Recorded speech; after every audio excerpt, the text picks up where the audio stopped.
the Cybersecurity and Compliance Podcast with Craig Petronella.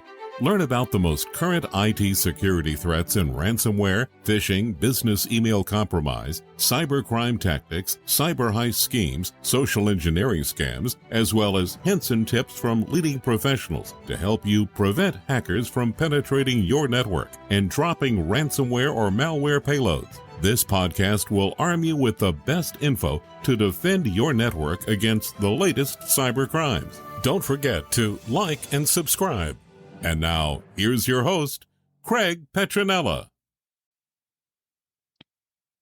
Hey, everybody. Welcome to another episode here of Cybersecurity with Craig Petronella. Obviously, I have my boss and friend, Craig Petronella. We're going to try a new format here, I think.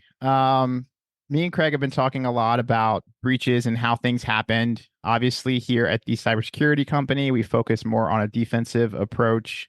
And so what we think we're going to try doing here in these next follow-up episodes is we are going to be analyzing breaches, things that have happened recently, looking at them under a microscope and seeing how, obviously hindsight is 2020, but what could have been implemented to prevent things like that. Hopefully you guys will have some great takeaways from that, and hopefully you guys will learn. So today, Craig thought it'd be a great idea to talk about the Bitfinex, which is a huge security breach. I think they took, at the time, it was $71 million in crypto, but now that is worth $4.5 billion because this happened a while ago. Craig, give us a little executive summary of what happened with Bitfinex and why this is important to cover. Sure. So Bitfinex was a popular cryptocurrency exchange where people would buy, sell, trade Bitcoin and other cryptocurrencies. And back in 2016, they suffered a hack of approximately 120,000 Bitcoins stolen. And we wanted to bring you up to speed of what happened with that hack because obviously 2016 is a long time ago, right? We're in 2024 now. So why are we talking about this now? Well, back last year, around August of 2023, Special Agent IRS, as well as a team effort with the FBI, because the blockchain and distributed ledger technology is all public record, they were able to analyze and trace the crypto that was stolen. And they basically traced it down to a couple in New York. Heather Morgan and how do you say the name? Isla Lichtenstein? Something like that. Yeah. So they traced it down to those are the folks that stole it. Like Blake said, it was about $4.5 billion worth roughly on August 3rd of 2023 with Bitcoin's recent rise of about 57K per coin. I'm sure that's a lot more now. The point is that we wanted to kind of take a different perspective on giving you guys more insights from a crypto and cybersecurity forensic lens, opposed to just kind of giving you highlights and news, because we were talking and basically concluded that you guys are probably getting the news already.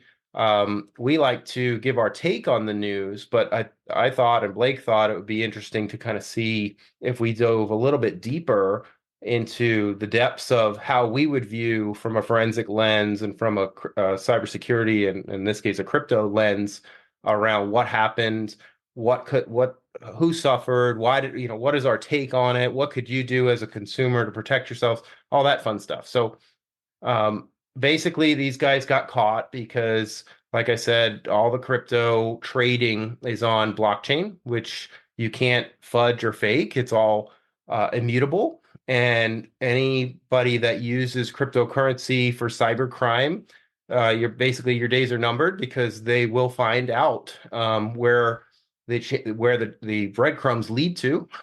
And oftentimes, like with Bitfinex, they actually didn't require what's called KYC, or know your customer. So at the beginning of when the cryptocurrency exchange was very active, they didn't really know a lot about the people using the exchange, which for obvious regulatory and compliance reasons is a big red flag, because if the exchange was being used for illicit activities, if you don't know who your customers are, that's a problem, right?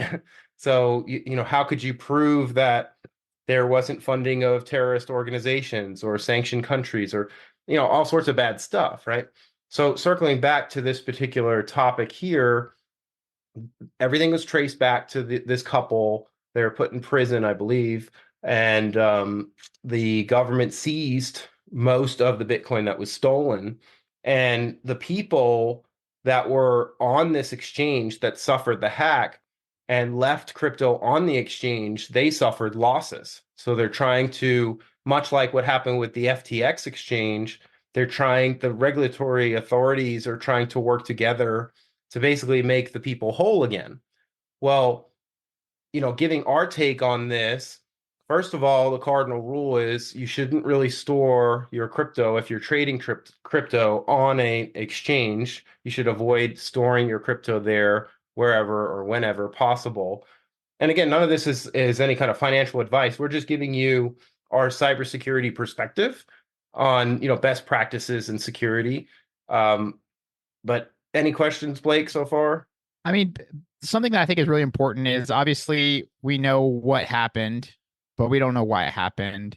And so for some of you out there, Bitfinex failed to distribute their security tokens. So they had put 2 security tokens out of a total of 3 on the same device. So it only took that hacker or this couple, right, gaining access to one device, which and led compromising millions and millions of dollars. I think it's pretty important that maybe we should hammer home on how you can, properly store your security keys. I mean, we talked about cold wallets before in the past.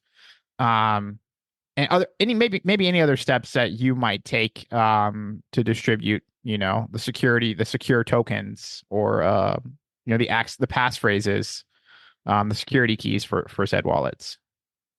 Sure. So obviously what Blake's talking about is called a cold wallet, basically a cryptocurrency wallet that is not connected to the internet. There are different manufacturers, makes, models, etc. We're not going to endorse any specific company or, we're not making commissions or any kind of thing like that by recommendation, providing a recommendation to you. I'll kind of give you my perspective and my take on it, and you can kind of take it for what it's worth.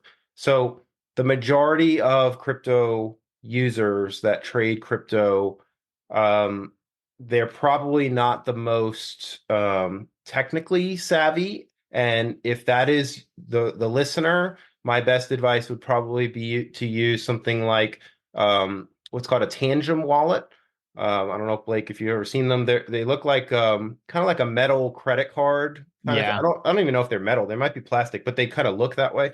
I've seen them. Yeah. They're kind of their 1.0 version was black with white graphics on it, and I think the 2.0 version has all black. Anyway, it's an NFC, near frequency type of card that you tap like to the back of your phone to authenticate transactions. Okay.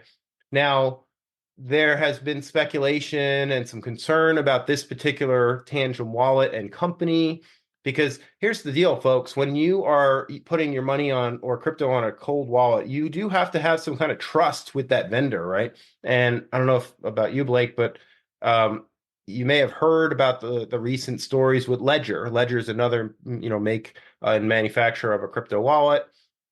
The problem with Ledger recently has been with their communication around, they were trying to, I think they were trying to do something good by giving users that use Ledger devices a way to recover their seed phrase if they were to use it. So they launched this like recovery service, but it spooked a lot of people because of the way they went about communicating the launch.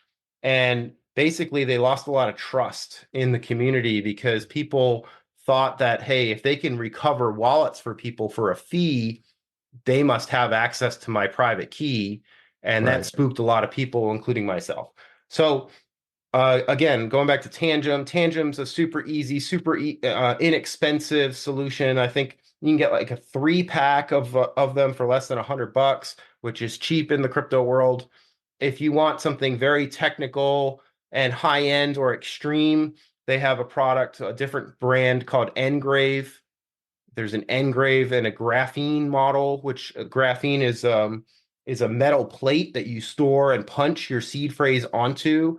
God forbid if you had a fire or something that destroyed your crypto seed phrase, if you don't have that somewhere else as a backup, then you're dead. You're going to lose your money. So there's different. You don't have to buy an engrave just to get that technology. You can certainly go on Amazon. They sell plates that you can buy to store your seed phrase. So obviously, you never want to store your seed phrase, and you don't ever want to take a picture of it. You never want to store it online anywhere. Don't put it anywhere digital. And whenever you're writing the seed phrase down, make sure you do it in a very private area with no cameras and nothing that's near you to prevent any kind of compromise. So Tangem is probably the best recommendation for your everyday average user, right? That I can say at this moment. Ledger, I have concerns about. Trezor is another popular one. There's some limitations. If I had to kind of give my take on it, I would probably choose a Trezor based on the climate over a Ledger at this very moment. That's just my opinion. I have a Trezor. I have multiple wallets. Part of what I do is I vet and test all different security products and tools. I had some issues with the Trezor Model T with the touchscreen. It was kind of finicky to me, in my opinion. The Tangem I've used, I like it. I did have valid concerns with Tangem because the first version of Tangem, you don't know your seed phrase. They generate it. They claim to generate it encrypted when you open the box, like when you do it, but you're still trusting the company with this, right? So you're trusting that the app developers, there's nothing happening behind the scenes. You're trusting, you have this trust in not only the software, but the vendor. And you're just taking risks with pretty much every company that you choose. So you just have to kind of choose carefully. So in my opinion, opposed to just choosing one vendor, I choose all of them. I choose many different ones and kind of spread things around. This way, if one of them were like, let's say Ledger gets, hacked or something, and maybe somebody exploited their recovery service, and then all of a sudden everybody loses their crypto that has a Ledger wallet. Well, at least I don't have all my eggs in one basket. So that's my best advice for you guys listening. Don't choose one make and model, kind of distribute and I recommend the same with banks too. I mean, with normal money, you shouldn't have all your money with one bank. You should have multiple bank accounts for FDIC insurance and all that fun stuff. But the Engrave is probably the most secure that I've heard. It is an air-gapped wallet that has a built-in camera that uses the QR code functionality. So that one, but again, it is cool. It has a nice screen. It's a hardened embedded device. But again, you're still trusting Engrave. Like the average person's not going to know the code that's happening behind the scenes, right? So you're still trusting the vendor in all these scenarios. So anyway, the summary here is store your crypto on some type of cold wallet, maybe one of the ones that I mentioned. I do not recommend a software or a hot wallet that like do you remember the one that the popular one that people would download? Electrum. I don't know if you guys heard, but Electrum is a software wallet, and I've done investigations where I actually found a bug in the software that caused unspendable tokens. So what that means is when you open or set up a brand new wallet, the first thing as a best practice you're always supposed to do is send a microtransaction out and in to make sure the functionality of the wallet works. Well, a lot of newbies and new users, and sometimes seasoned users, they skip that step. They don't do that. They just buy crypto and then they store it. Well, in this case, with this particular software, there's a bug and it caused what's called an unspendable wallet. So all the coins that people were storing, they're unspendable. You can't move them out of the wallet. So they're locked up forever. So that is a really bad eye-opening experience. So obviously we know a lot of people out there have crypto, but not a lot of people know how to protect it.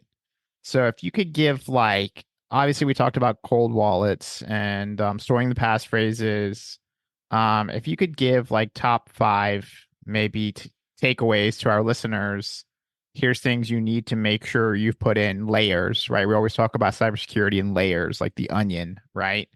Um, if you could give them 5 different things that they could use to take away, um, obviously we know like about, using a secure platform, stay away from shady crypto exchanges, take your crypto off the exchange, bring it into the cold wallet. Obviously don't use 12345 as your password. Something, of course, enabling 2FA. But beyond that, what else would you recommend? Well, at first you have to check your rules and regulations of your country, right? So in certain countries, like in our country in America, you have to use a KYC enabled exchange, and you have to go through that process of proving your identity and working with the exchange. And when you move your currency from your bank to your account, like Blake said, you definitely want to have best practices with security. So try to use a very long, complex password that is unique to that platform. Don't reuse that password anywhere else. Ideally, use a password manager that's encrypted. Um, don't use multi-factor authentication, but do not use SMS for the tokens. Use like Google Authenticator or Microsoft Authenticator. Those apps are much, much more secure. Um, when buying the cryptocurrency of your choice on the exchange, they typically have a waiting period. I forget what it is. I think it depends on the level of KYC that you do, but I think it also depends on um, like how much money might be in your account. There's some restrictions there, and there's a waiting period before, like you can't just go buy Bitcoin and then move it immediately off. They make you wait a period of time, and I can't remember exactly if it's 2 weeks or something, maybe a little longer, and it may depend on your KYC details. But once the time period is done, I know a popular exchange like Coinbase, for example, they have what's called a vault function. I have tested and used the vault. In my opinion, I don't like the vault. I think it's a good, and it may be a good step for some people. But basically, what it does is it locks up your crypto in a secure area called a vault, where you have to do not just multi-factor like to your Google Authenticator, but then you have to have a second factor to your email, and then you have to have another email address that's not your main email. You have to do another token there, and then you have to wait 24 or 48 hours before, and you have to re-authenticate all that stuff again, and then you can get your crypto out. So, I mean, in my opinion, a cold wallet is much better. It gives you more Definitely. control. I could see certain instances where maybe somebody might like the vault function, but that's just my opinion on that. Um, so anyway, after you go through all those steps, you move your crypto to a cold wallet, like one of the ones that we recommended. And then when you do that, though, you have to really study the process around how to properly transfer that. Because if you make a mistake when you're moving it from Coinbase, for example, to Tangem, if you type something wrong or you've got malware on your device and they kind of middleman attack and intercept, you're subject to losing that transfer, and there's nobody that can Right. help you. So you have to be really careful about your privacy and where you do this, and like triple check everything, and always do microtransactions first. I mean, it's not going to hurt to do like a 0.001 or small, like $20 or $30 of a transfer, and then make sure the wallet works, and then transfer more. There's a cool function that I know Coinbase has that it'll actually remember. Like, so if you have a cold wallet, it'll say, "Oh, you sent to this wallet before," So there's some kind of checks there that are handy, I think.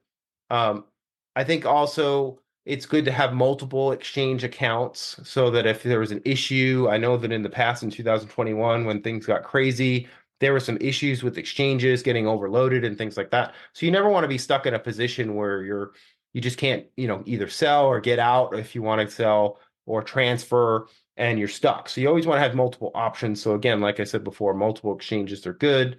Um, Making sure you leverage, like Blake said, the layers. You want to have good antivirus software. You want to have good what's called EDR or more modern antivirus that has heuristical and AI-based scanning tools. We have some different layers in our stack that we recommend. You want to have XDR ideally on your network to make sure that there's nothing. You basically have to do like a lot of prerequisite layered cybersecurity to kind of get yourself up to security standard before you should attempt any of this stuff. Because if you skip all that, it's kind of like flying blind, and then if you're in trouble, then you've got a big problem. So it's better to have a lot of these layers in place as foundational. Something that I don't hear a lot of people talk about, what I think definitely should be talked about more, is obviously, I mean, there are computer cafes. People still do rely on computer cafes for accessing the internet sometimes. Obviously, you're not gonna, I wouldn't access your bank account or any, secure financial information from said cafes.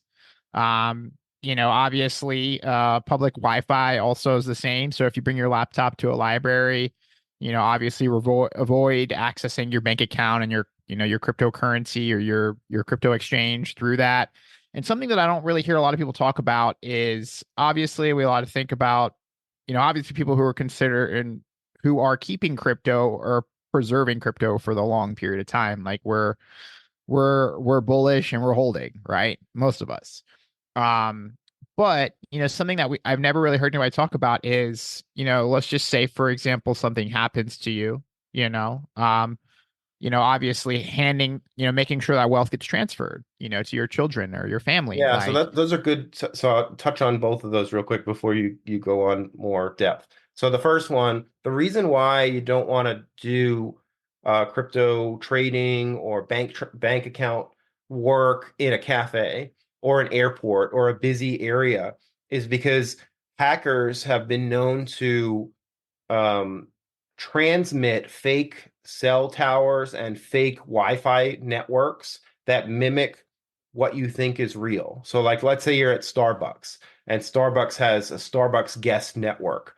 Hackers are known to set up their own network that broadcasts the same name and get you to join their network instead of the real Starbucks network. And the reason why that's bad is once you join their network, they can then run penetration tools and hacker sniffing tools to then sniff out your transmissions and your communications. So this is why you want to use encryption like keystroke encryption and VPNs, and ideally not connect to one of those networks. You want to connect to a private network like your cell phone provider or a business VPN or something that you can control, because in the event that a hacker is still on the network, that makes it much harder for them to penetrate through those layers, right? So that's why you don't want to do those things unless you have those additional safeguards and layers in place. And then it's still risky, but the more layers you have on, then the less likely you are to get hacked, and the more the hacker has to work harder to get to you. So your mileage may vary, but the point is the more layers you have in place, the better protection that you have. And then moving on to the other point around crypto and your family and your spouse is absolutely valid points. The nice thing about Tangem and other cold wallet solutions is, I don't know if you know this, but let's say you have a ledger device, a cold wallet, and you can actually take a different brand cold wallet and clone that ledger device. Did you know that? I didn't. So you can take a ledger that, let's say, has a 12 or 24 word seed phrase, which is a BIP 39 standard seed phrase, right?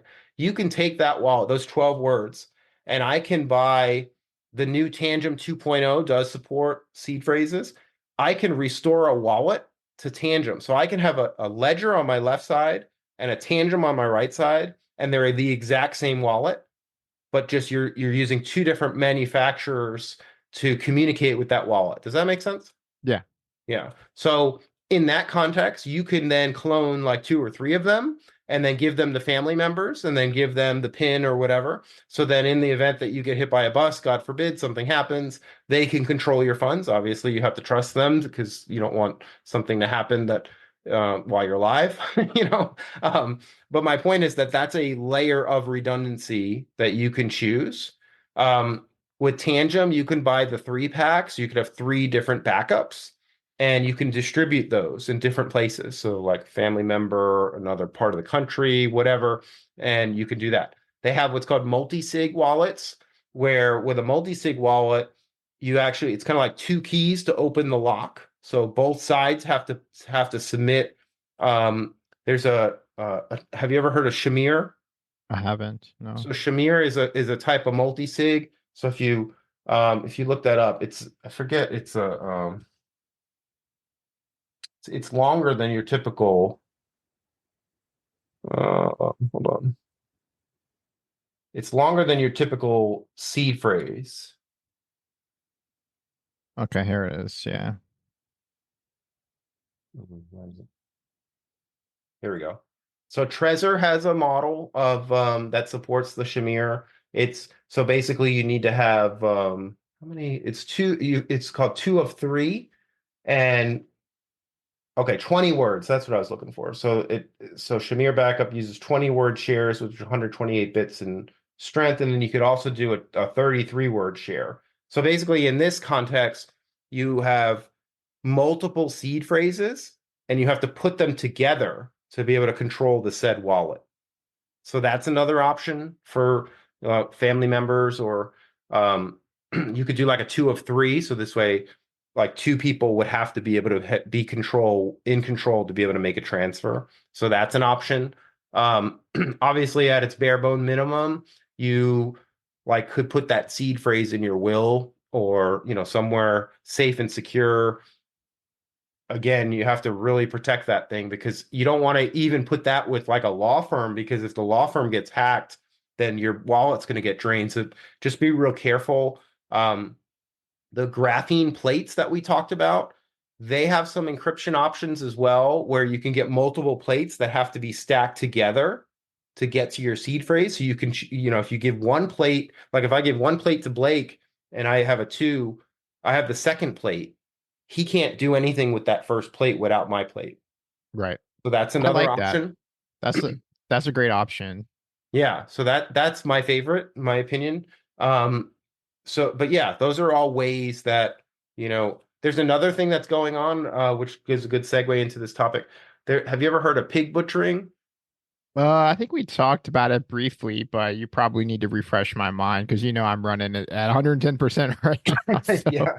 So it's a weird name. Pig butchering is a nasty scam that's going around, where you get a text message, typically it starts with, and it says something like, "Hey," and then you write back and you're like, I "Who's this?" remember. or whatever, You And so refreshed my the mind. person tries to social engineer you and trick you into roping you into this conversation and relationship. And then they the hacker persuades you to move off a text to something like Telegram or Signal, and then get to know you more there, and then introduce you to oftentimes a cryptocurrency investment opportunity of a lifetime, where they paint this story around getting you access to like insider information, where you can get access to coins that the public doesn't know about, and you can make all this money. Well, long story short, after they rope you in, then they show you and invite you, they get you to buy crypto on a popular exchange, and then move your crypto into this system. And then they get you to what you think is put on an app on your phone, but it's actually not an app. It's actually a malicious website that looks just like an app. And then they fund it. And then in a couple of days, you see all these you think you see all these returns and how much money you made, and they persuade you into thinking that you're making all this money, and then you try to cash out, and then they're like, "Oh no, you can't cash out. You have to pay 10% of whatever your balance shows." So let's say you put in like $10,000 and fictitiously, grows to $1 million, and you want to cash out. Then they say, "Well, you need to pay 10% of $1 million to get your money." And so they Yeah. keep bleeding you dry of all this money. And then the whole thing is a scam, and it's all called pig butchering. It's all over the news. Some people have lost tens of thousands, some people have lost hundreds, and some people have lost millions of dollars to these scams. And it's really sad how a lot of people get tricked into this stuff, but it's a nasty thing going around. I wanted to touch on that because you refreshed my mind, and I told you about my experiences with this. And so there's certain ways that, at least it happened to me. I didn't ever get butchered, right? I knew what I was doing, but I essentially was stringing them along to see this to scam unravel. And a lot of people, what they'll do is they'll go on Facebook and they'll create they'll create a copy of your friend, right? And it'll be like, Craig Petronella, my Facebook friend, and then he'll do the same picture and the same bio, and then he'll go in and add the same friends, and then they'll be like, oh, like, how have you been? All of a sudden they're striking out this conversation with you. Oh, how have you been? Like, I've been doing this really well. Da, da, da. Then they'll lead you into the crypto investment opportunity. Or the other one in my case was somebody just randomly added me. I've never seen them before. And it so happened to be just just a random username with a random picture. And yeah, they wanted me to go into Cash App, buy Bitcoin, which I did. And then they're like, oh, register for this exchange. And this exchange was it was like based off some type of Singapore exchange or something, or some type of crypto. I never heard of them. But yeah, I mean, you logged in, you had the opportunity, you can go there and click fund your account. Whenever you fund your account, you have to reach out to support. Support will generate a wallet for you. And then of course you fund that wallet. And then yeah, obviously, like Craig said, I never got into the part where I'm not going to fund this wallet. Of course, I just wanted to see the wallet address. That was where it ended for me. But yeah, you fund the wallet, like Craig said, they fake returns, oh, your $1,000 is now 10,000, 20,000. Oh, let me take out 5,000, or even worse, add more. Oh man, oh my God, I made $10,000. Like, let me add another 5,000. Let me add so another that's what they do first. They get you to add more to keep double down, keep in growing it. So they milk you dry on adding more. And then when you're ready to cash out, they're like, yeah, go ahead and cash out. Then you get hit with you got to pay 10% of the balance to get you at the end. And then that's usually where it stops. And that's usually at that point where people are like, oh, I think I've been scammed, but they've already lost all the money that they put in the front end. And then here's the thing, like, if you hire a company like ours, we can trace it to where the journey goes. Okay. But then you have to open, a case with law enforcement and open a police, and that's fine. You should do that if you've been subject to a scam like this. But sadly, law enforcement's so overwhelmed that unless it's like a huge amount of money, oftentimes the cases will go cold and they won't, they'll get stuck, and it's expensive and a lot of work to do the tracing part. But not only that, but to actually get law enforcement to take these guys. So the reason why these ransomware groups and cybercrime gangs and when the money gets so high where it's like millions or billions of dollars, that's when IRS, special agents, FBI, because they want to take them down because the money is so much. That's where they put so much effort towards it and they take them down. So it's not that. It's oftentimes, especially with blockchain technology and how it's all on the ledger, it's not that it can't be traced. It's that it's so much work for those little. It's sad to say, but the little amount, like the $10,000 scam, it's just so much work. It often is just too much for law enforcement. Yeah, I hate to be the bearer of bad news here on this, but if it's too good to be true, then it is. I mean, that's just rule number one. Yep. If your family member, if your grandma who's 67 years old somehow becomes a crypto trading specialist, oh, I made $20 million trading. You know what I mean? Like, come on, guys. Like, so here's the other thing that I thought of too. When I was talking about wallets, you definitely want to use multiple wallets if you're going to mess with crypto and either hold it or whatever. And you never want to connect like your wallet that you have like a lot of savings in to like a Web3 website. Like if you get involved with what's called distributed DApps and decentralized finance and these Web 3.0 websites, you can certainly go down those rabbit holes, and that's up to you to kind of investigate. But get something like a Tangem or a Trezor or one of these wallets that we talked about, and put just a really small amount of crypto to mess with that stuff. Like never connect like your life savings wallet to that, because there was an issue. I can't remember. Did you see the one where they connected to a Web3? They connected their main wallet to a Web3 website. Oh, it was a drainer script. Did you see that? That was like a few months ago now. There I was a don't think drainer so. script. I want to say it was with Ledger. Let me confirm that before we say that live here. Yeah, I have a ledger, and yeah, I don't keep a lot of crypto. Yeah, it Um was Ledger. Sorry. and yeah, I mean, it's all up to you, right? Like everything investment is risk based. There's never a guarantee like money making, money printing, investment. So for me right now, there's just a lot of validity in crypto, and this is just my stance, so I don't have the means to be following it regularly. Of course, I mean I'm here in cybersecurity, so I follow breaches and attacks and clients and things like that. So for me right now, I have very little crypto assets. And I have it in my nano. I think I have some, NFTs, which are probably worthless now. Back in the day, this thing used to be hot, but yeah, yeah. So that's just my perspective. And you said something that really struck and resonated with me was, having, somebody's life savings in crypto, like that to me, like just made me cringe a little bit. Because I personally don't think, and again, this is not investment or financial advice. I don't think you should put your life savings into anything, distribute it.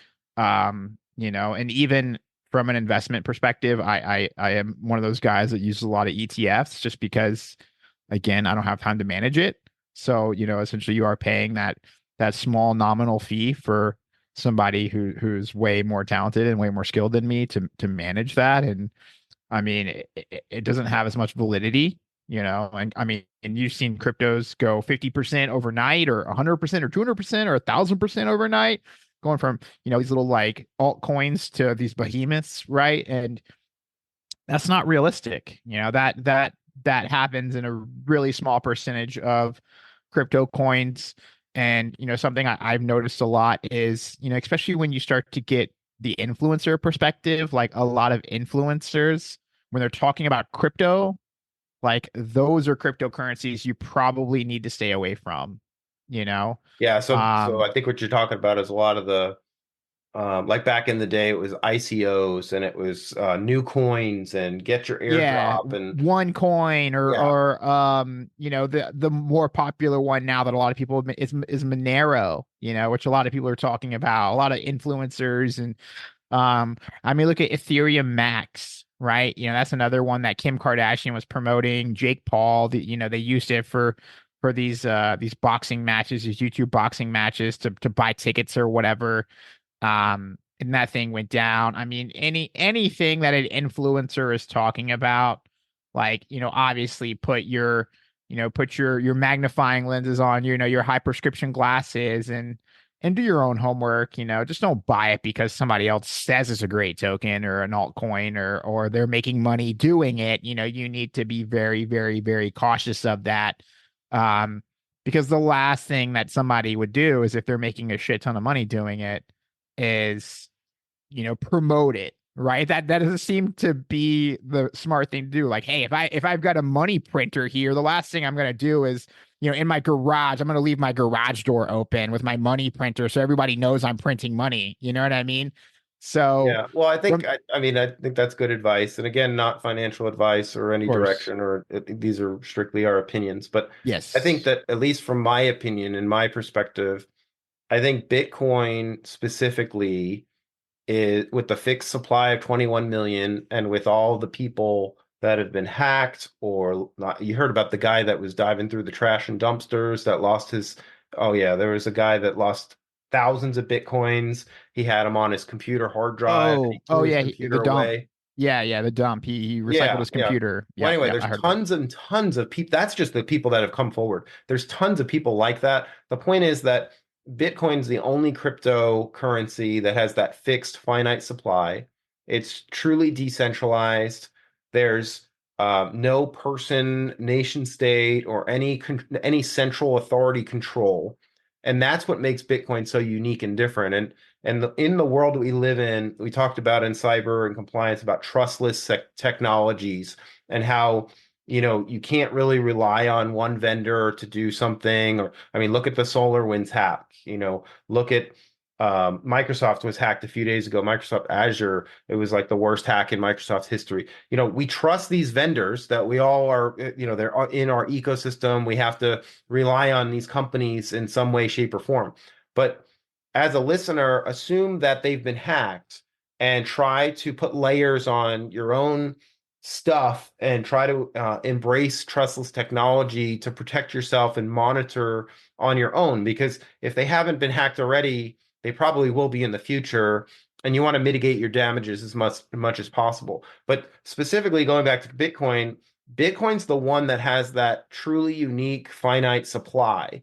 And with the ETFs that all came out and were launched, the ETFs with the big companies like BlackRock and Fidelity, the people, these companies have billions or trillions of dollars.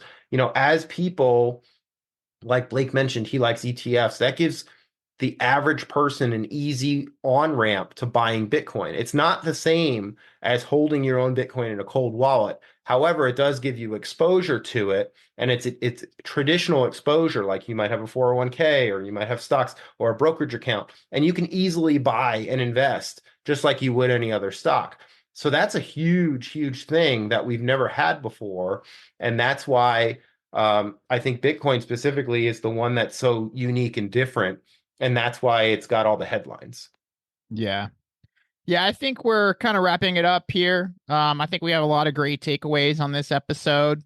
Of course, in the future, we're going to do similar. We're going to try and do more of a frequency here, up our frequency and provide as much value as we possibly can.